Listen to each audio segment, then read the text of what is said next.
What is up, guys, and welcome to the Meeple Minded podcast, the podcast where we talk all things tabletop gaming. My name is Jason. And I'm James. How are you doing this week, James? Not too bad, mate, after a unexpected week off. Yes. Yeah, that wasn't great, was it? That wasn't. That wasn't great. All three members of the Meeple Minded crew all came down with something Yes. last week. You had the dreaded... Well, I think ultimately all of us, it was the dreaded lurgi. It was the dreaded lurgi. I can't speak for you and Paul, but I personally blame my 2-year-old nephew because he had it first.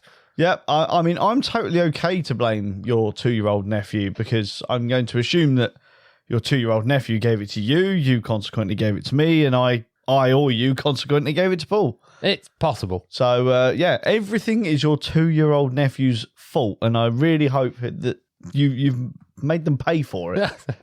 I won't let him forget it for the next 18th birthday, mate. I swear to God, you bring it out. Yeah. You remember, like 16 years ago, we missed a podcast episode because of you. Exactly. Or you never know, we might miss more. No, we might miss more.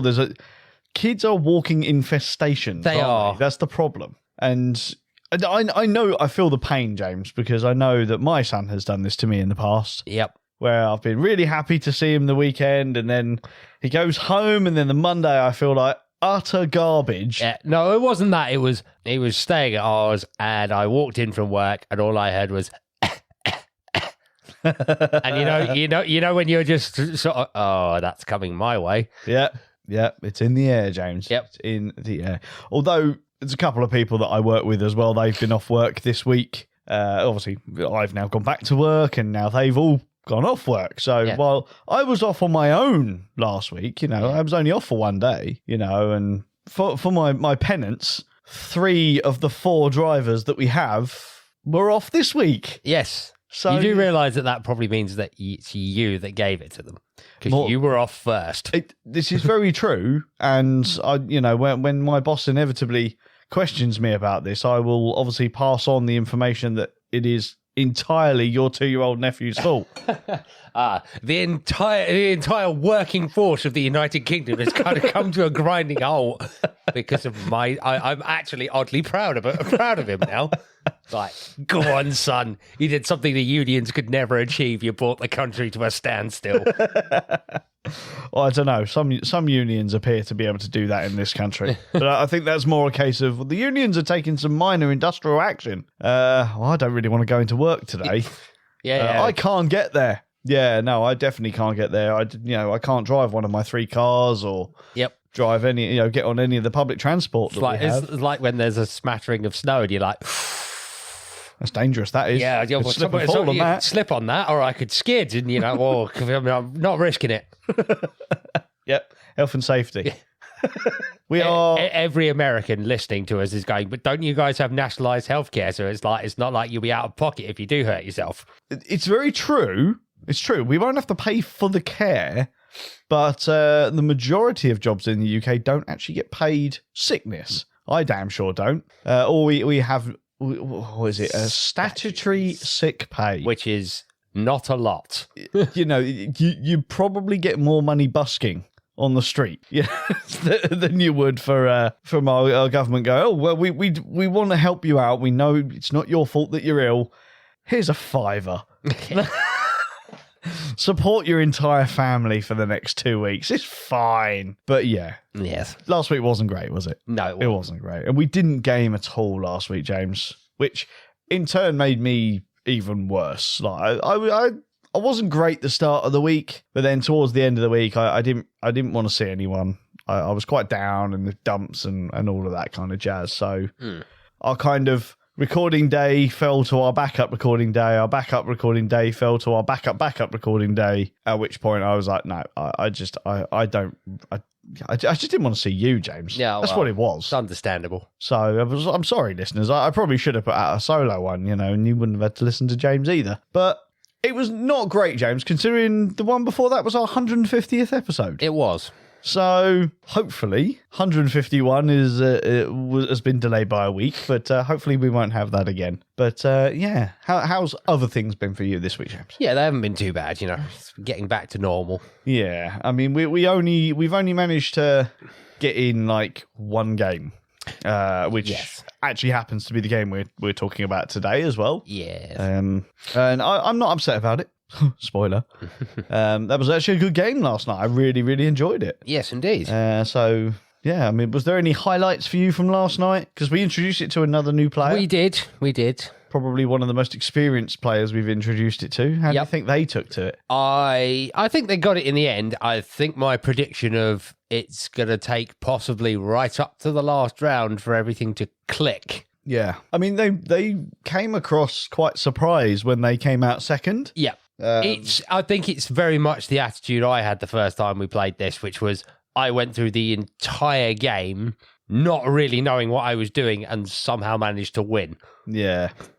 Although, I think he did have some pretty good strategies that I could see that was happening on it. And, it was another one of those games, very much like the last game of Earth that we played. I got to a point where I was like, I need to end the game now. Yeah. Because if they manage to get what I can see they're going, that's me out of the game. So, yeah, I held off ending that game for 3-4 rounds where I'd put down 15 cards and I was like, I've got the 16th one. I know which one I want to play, but I didn't play it. And I was just, no, I'm going to maximize my points. Then I'm going to call it. Yeah. And I think I did it on your turn, if I remember correctly. You did. Yeah.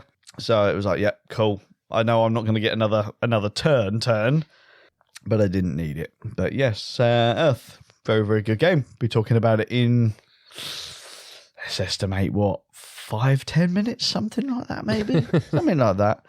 But we haven't played any other games, James, but we did play a game this time last year. Oh, what did we play? This is an interesting one, James, because I am literally currently in a bit of a quandary with this one because I love this game and I don't own it anymore because I made a mistake in getting rid of it, thinking it was okay. I could play at our friendly local game store, which now doesn't exist.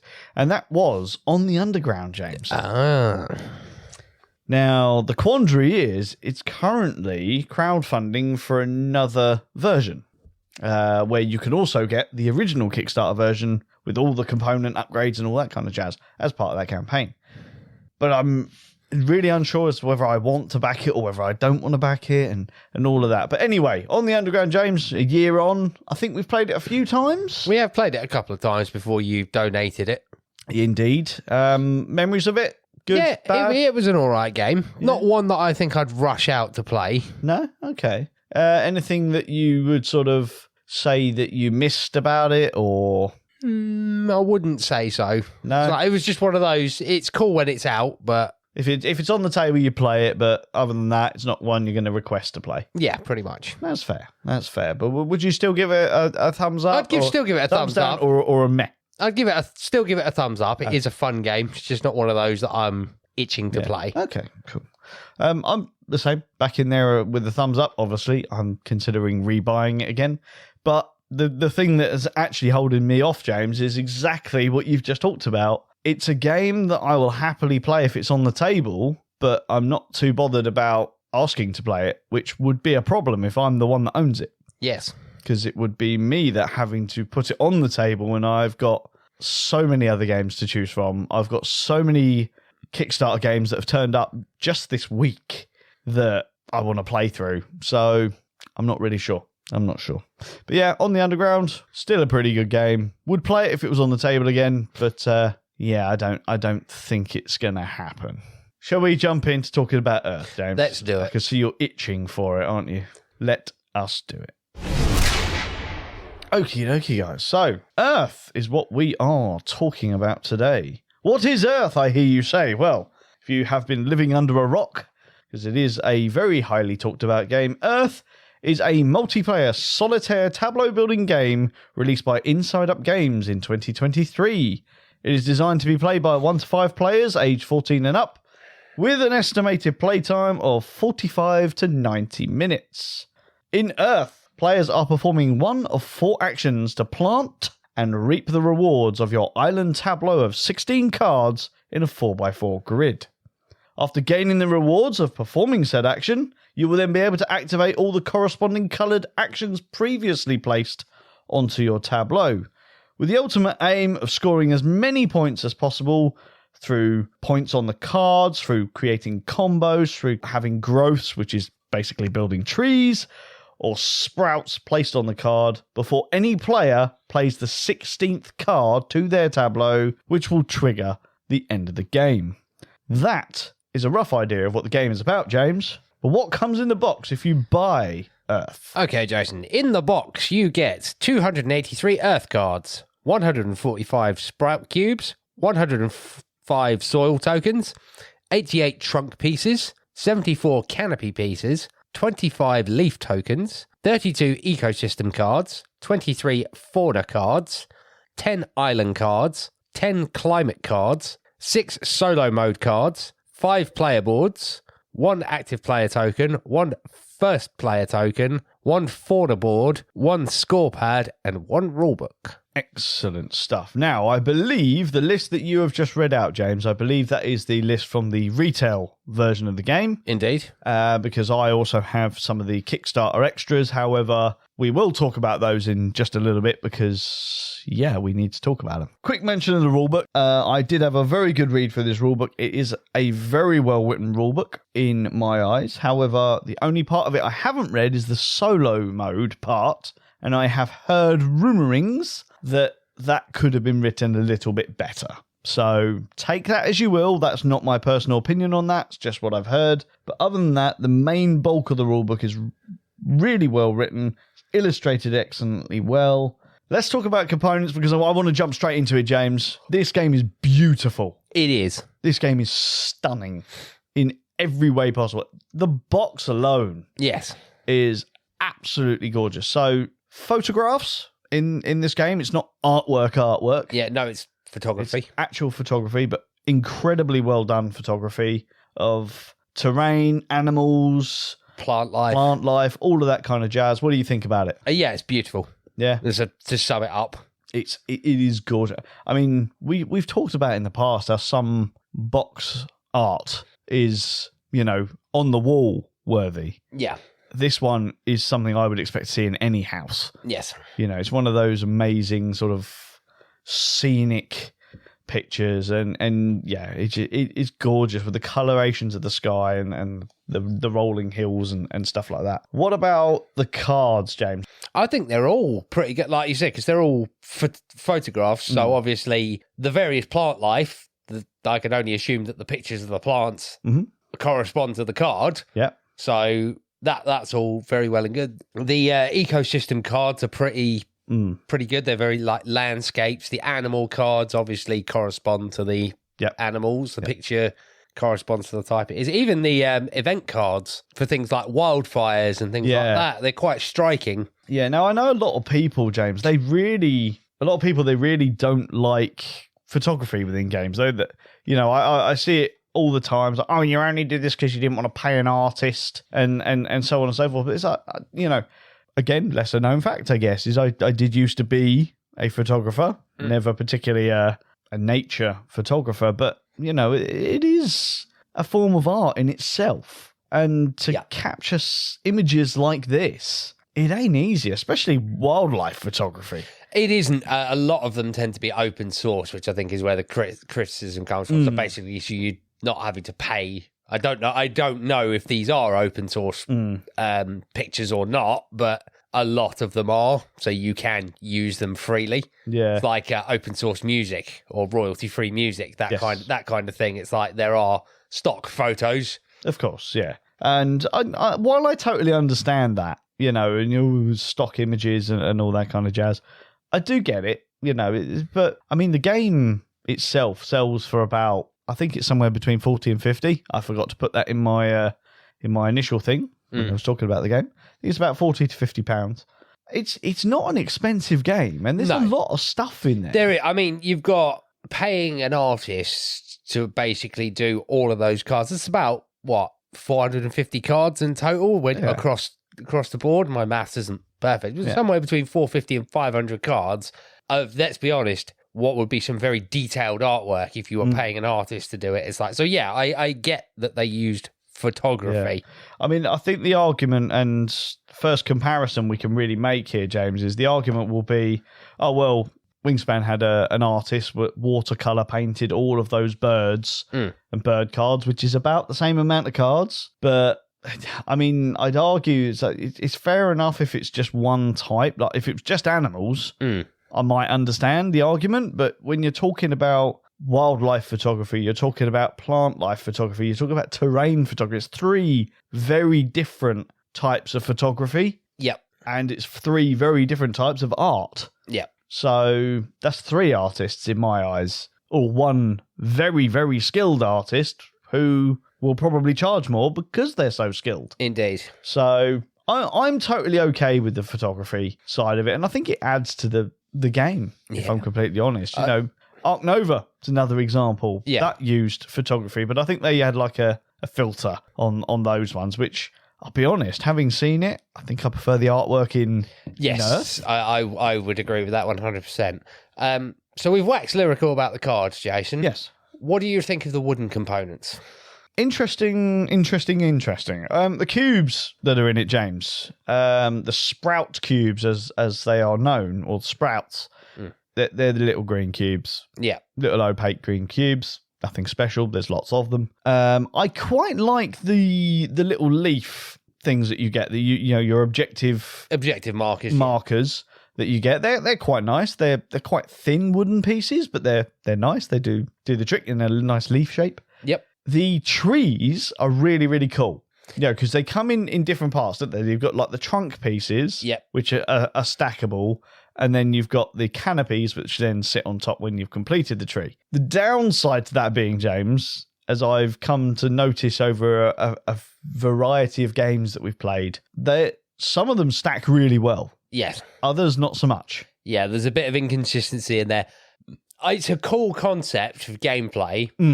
I also find, and I don't know if that is just because of manufacturing oddities in some of them, like I think the last 2 games I can't remember if it's the Great Redwood Tree or something else, goes up to about 10. Yeah. Gets to a point where it doesn't matter how well they're made, it sways. Yeah, I mean, I think I had one in last night's game that was 7 high, and that included the canopy. Yeah. And that was, I mean, that was starting to look like a banana. Yeah, it was leaning over. I think I had one that was 8, and I ended up having to basically say, look, I'm going to cut this off at 4 and have 2 towers because otherwise it's going to go over and take my board out. Yeah, exactly. But again, it's a really cool game mechanic though. But I mean, the components are nice. Yeah. I mean, they're there to represent trees. You know, branches and the canopy of the trees. They look nothing like trees. So it's an interesting design choice. Yeah. I would probably say to figure out a family-friendly way of putting this, they're quite phallic. Yes. Yeah, I'm not really sure what the design choice on the caps were. Yeah. I mean, that might just be me and my comedic mind of the way of looking at these things, but yeah, they do look quite phallic. Yes. Which is a shame. But I will sway ever so slightly into the Kickstarter stuff here, James. Yep. About another wooden component. Now, the base retail version comes with cardboard punch-out tokens for the soil, which is the money for the game. Yes. They're just circular tokens with a picture of the soil and how much it's worth. The Kickstarter exclusive gave you wooden cutouts to replace it. And to say that they don't look like the dung pile from Jurassic Park, for example, and cause everyone to not refer to it as soil. Yes, we refer to it as something else. Yes, beginning with S. Yeah, I'm not so keen on them. To the point that I'd actually rather use the punchboard tokens or upgrade it, which is probably what I'm going to end up doing. Interesting decision to go that way, because that was kind of the majority of the Kickstarter exclusive stuff. Yeah. What was those? And they didn't give you as many of those wooden replacements as they did the tokens. Yeah. So in a higher player count game, you end up using the tokens anyway, because you run out of the wooden ones. Any other components that you wanted to talk about? I think we've covered most of the basic components there, but I do want to just go back to the cards quickly. Okay. Interesting, because I was also going to Go back to the cards. I wonder if you were about to bring up the same thing that I'm about to bring up, Jason. Now, I don't know if it's just... You've probably done more research into this, whether it's just an anomaly in your copy or whether other people have reported this, but the card backs, the fact that it's obviously a printing error, yes, but a noticeable one, that they are quite considerably different. Yeah, I mean, we were sort of judging it properly last night under decent lighting as well as poor lighting, which we've played in all sorts. There was at least 3 different shades of card backs on those cards. And I mean, this is poor on me. I haven't checked to see if this was a common issue or anything like that. But I can look at it and just sort of go, it's either the printer that they were using was maybe running out of ink. Yep. Or it's come from 2 separate batches, 2 separate printers, which are calibrated differently. Something along those lines, because there's nothing printed badly. Yeah, it's just the colour shade is It's just the colour shade is off. Yeah. Noticeably. Now, luckily, in a game like this, it doesn't affect the gameplay because there's so many cards.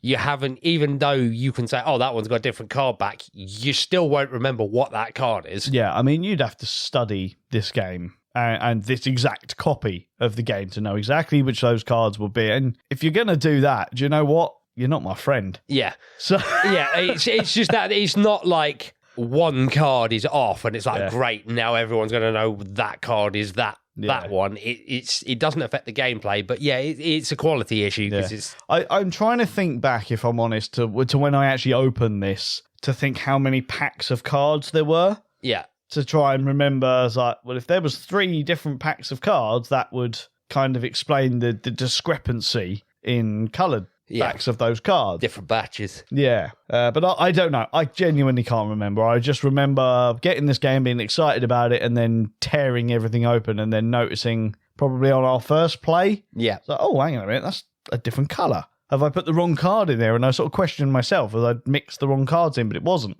So that's a bit of a shame. Yeah. But other than that, I'm quite happy, really, with the components in it. There's nothing standout-ish. Yeah, player boards and the central boards, just quickly, because I just remembered that we haven't spoken about those. Single layer. Yes. Punch board. I did notice a little bit of warpage when we were playing last night on my one. Okay, interesting. We'll keep an eye on that. I hadn't personally noticed that. I will put it in there that could be me.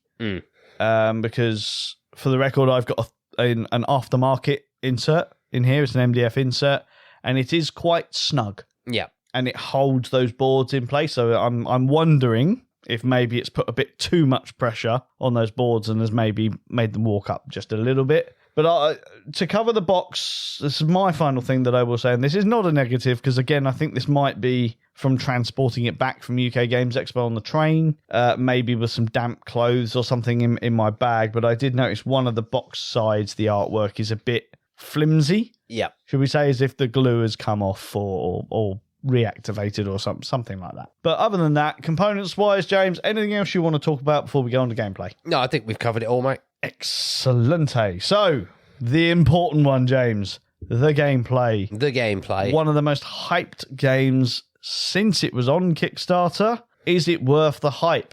James, what do you think? Yeah, it's all right. No. And we'll end it there. That's it. It's a very good game. I'm not going to lie. I'm not even going to sugarcoat that. I have thoroughly enjoyed every playthrough of this that we've had. Now, I have a question for you, James. I think I asked it of you last night. I know I answered it for myself last night, which spoilers when I'm talking to you about things without coming on with a microphone. But have you personally felt that every game we've played of this has been different? Yes. I think there's a reason for that, Jason. If I may read a little snippet from the back of the box. You may. From the underneath the contents list that I read out. I know what you're going to talk about. Yeah, it says, thanks to the double-sided cards, there are 20 islands, 20 climates, and 64 ecosystems. Which are used to set up the game, which means there are 25,600 possible starting setups. I mean, that's impressive. Yes. Because you also asked me if like, as you always do before we sit down, do you think I've seen everything this game has to offer? No, not a chance. The next question, Jamie, is: knowing that, do you think you'll ever see everything this game has to offer? I don't think anyone is ever going to see everything this game has to offer. Not with that many possible starting configurations. No. I love the fact that they have actually told you. They've done the math. They figured it out, and they know how many different starting configurations. And that's starting configurations. That doesn't take into account players and, and their play styles or anything like that. That is literally setting up the game. But it doesn't make the game hard to set up. No. Because that's one thing I will say is very, very simple. It's, all those cards that James mentioned, they're all double-sided. So you're dealing one of those out to all the players, and those players then have to pick a side of that card that they want to go for. It goes down onto their board and it stays there for the rest of the game. Would you say there's a lot of variety in them? In the games that we've played? Well, there has been some repetition, I will say that, because a couple of times, just from random dealing, I've had the same one. They tend to be, I don't know, there is a bit of variety, but they also tend to be opposites. Yes. Like I had the one last night, for example, my personal endgame objective was either, I think it's 2 points for every 3 sprouts. Yeah. Or 3 points for every 5 growths. Yeah. Or it's the other way around sort of thing. So it's either sprouts or growths. Yeah. Which actually, when you figure it out, is all in the same thing, really. Like the end game objective I had last night was horrific. Yes, you had a horrible one. It was awful. I mean, I can't remember exactly what it was. That was it. I got something like 9 points for every 2 cards with a flora with a colour in the name, which is 14% of the cards in the deck, which so far we've not had a game where we've gone through the entire deck. So that's a good point to put in. And then the flip side of that was, I think it was 9 points for every 2 cards that had a location in the name, which also was 14% of the deck. You got shafted on that one. Yeah, I didn't go anywhere near doing that. I think I got one singular card. So, it can be quite difficult. Some of them can be quite easy. And I had a little look through them earlier, James, and to go on that repetition thing you were talking about, a lot of them were basically the same. But it was, say, for example, one of them will be you get, it costs 1 less soil to build or to plant a flora with the Frosty logo. Yeah. And then you had basically that exact same card for every different logo. For every eco. So, I mean, that straight away was 4 or 5 of those cards. Yeah. So instantly, I kind of like, all right, they are different, but they're not really. Did you at any point have a starting hand or starting bonuses that made you change how you played the game? No.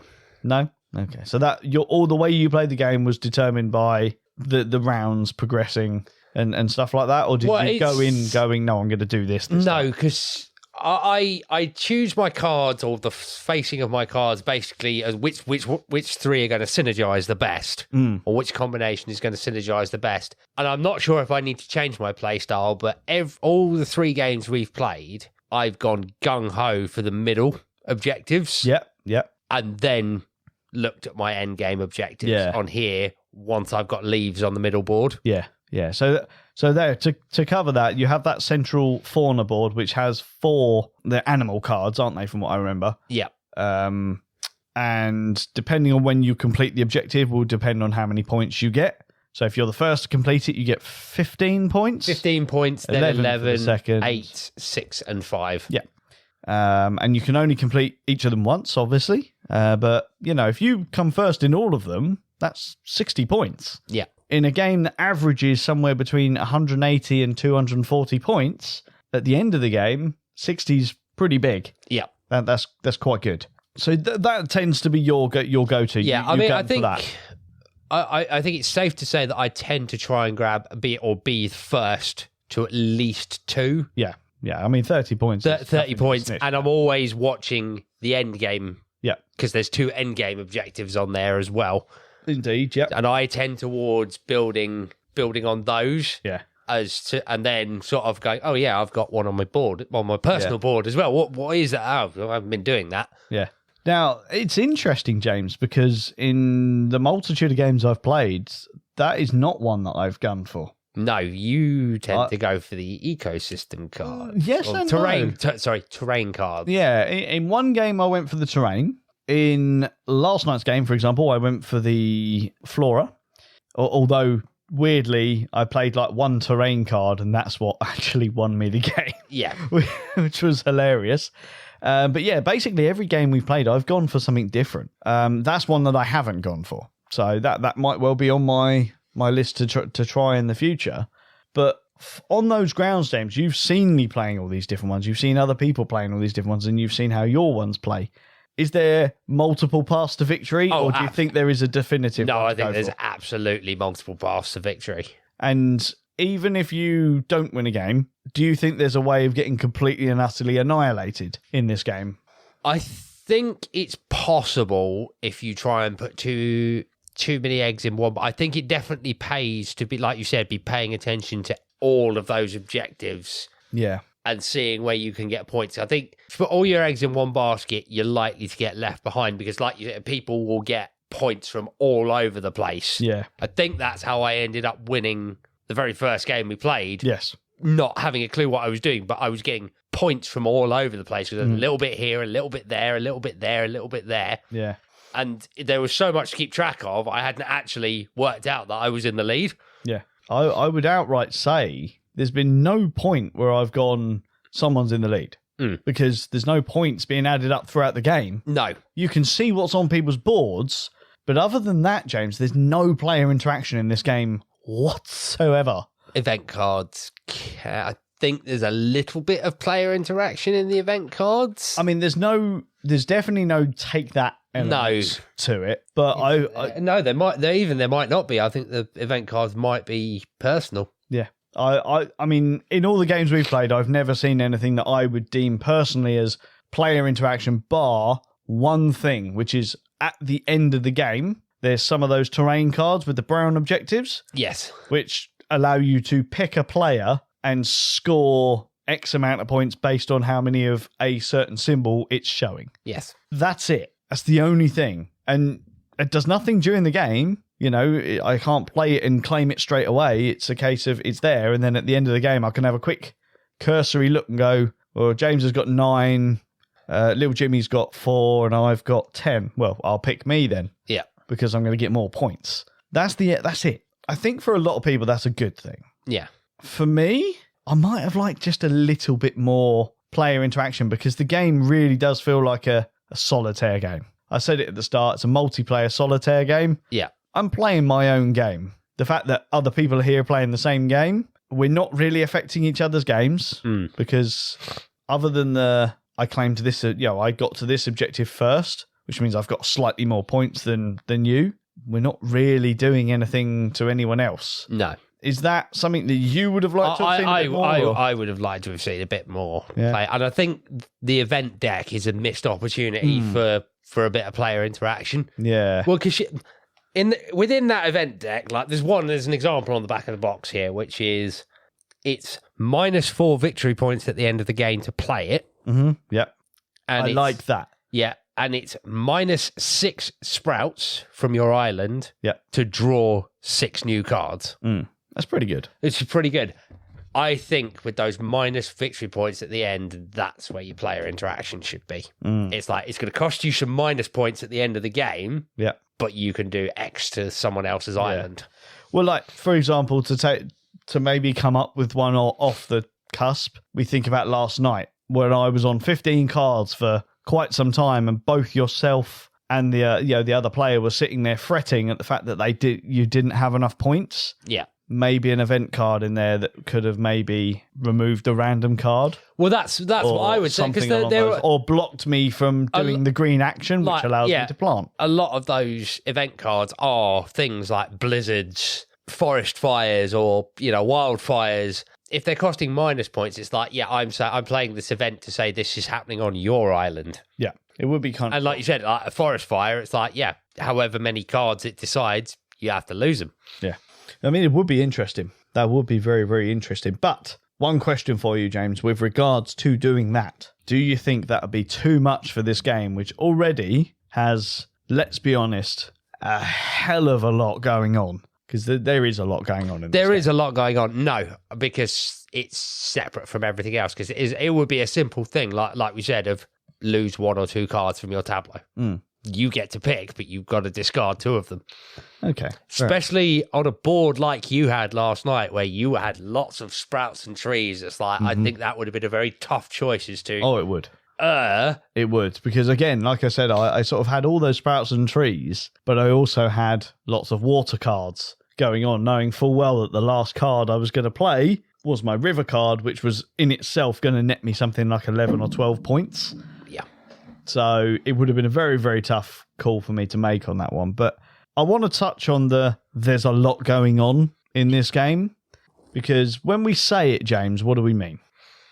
Well, first of all, when you're taking your action, you get what's called, if it's your turn, you would say there are 4 bars at the top of the main board. Yep.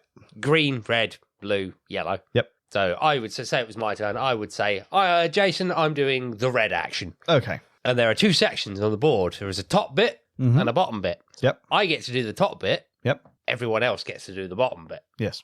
I like that straight away. Very little downtime. It's almost non-existent. Yeah, In because on everyone's turn, you're doing something. everyone is doing something. Yeah. And not only do you get to trigger that, you still get to trigger every red on your tableau as well, whether it's your turn or someone else's turn. Indeed. And that's pretty cool, especially if you've managed to get a decent tableau down quite quickly. Like one of the ones I had last night, you guys were focusing on red quite a lot, and I managed to play a couple of cards that my red action was add growth to my card. So my cards were almost full of trees, like almost straight away as soon as they were put down, because I was like, oh, I've put these down. Cool. James's turn. Oh, he's doing red. Excellent. So I can add 1, 2, 3, 4 growth. Okay, cool. What's little Jimmy doing? Oh, he's done red as well. Excellent. That's another 4 growth. Oh, that's all my trees full again. Gets back to my turn. Well, I need to play another 2 cards now because I need to get my growth back up, and just keep ensuring that engine doesn't stop. It doesn't choke itself out. The other player last night was really struggling because he had a really good engine going, which enabled him to compost cards, which meant 1 point per card at the end of the game. Yeah. But he never had enough cards in his hand to be able to do it. Let's talk about, there's 4 actions, James. Yep. 4 actions in the game. The green, the red, the blue, and the yellow. What does the green one do? So the green is planting, which is effectively adding cards to your tableau. Indeed, yeah. At the cost of soil. Yes, soil, not... Yeah. The cost of soil. Yep. You add them to your tableau. Red is effectively gain soil. Yep, soil. Blue is effectively gain sprouts. Yes, yep. And yellow is trees and cards. Oh, yes. Yellow, you gain the growth and the cards, yeah. And red, blue, and yellow also enable you to activate any rainbow. Yeah, we'll call them rainbow cards. For that. They're basically blue, yellow, and red stripes on one card. Activate on anything but green. So they're the 4 actions you do, and then, once you've gained your rewards and stuff, that's when you get to activate your tableau, and you activate your tableau from the top left to the bottom right, in that order. You can't pick and choose as to when you do it, which adds to that strategic element of a game, James, where you need to figure out where you want to put cards on your tableau. Yes. Because once it's down, it doesn't move. It stays there. How do you like that? I quite like that. Yeah? Yeah? You didn't want to be able to move your cards at some point? No, I know we've only played 3 games, but I haven't encountered the situation where I'm sort of like, that card could really do with coming first. Yeah. I can see if you were really, really, really targeting that tableau, I can see that you'd want, if you were going for a particular strategy, that like there's a lot of the actions on those tableau cards are things like minus sprouts to gain growth or minus soil to gain sprouts or what. So, it'd be something like that. And it's like, all right, if you're particularly targeting, say, soil to sprouts, but all of your gain soil cards are behind the lose soil for sprouts, that's a bit of a problem. Yeah, exactly. I had a really nice engine going again on, I can't remember which colour it was, but it was essentially the first one in it was gain a soil. The next one was lose a soil to compost a card from my hand. And then the last one was remove a card from the compost to gain, I get to draw 2 cards. So I had more cards in my hand. Yeah. Which meant by the time it got back to me, I was then able to plant cards again, which is how I was churning my cards out as quickly as I was. And I think ultimately we've played engine builders before, James. We've played Wingspan. That's probably the most well-known one. Where do you think this game sits on the easy to learn scale by comparison of something like Wingspan? I think for all the intimidation and us hammering home that there's a lot going on, I actually think this is quite easy to learn. Once it clicks, it clicks. Yeah. I would actually come in and say I think it's very easy to learn providing you're an established gamer.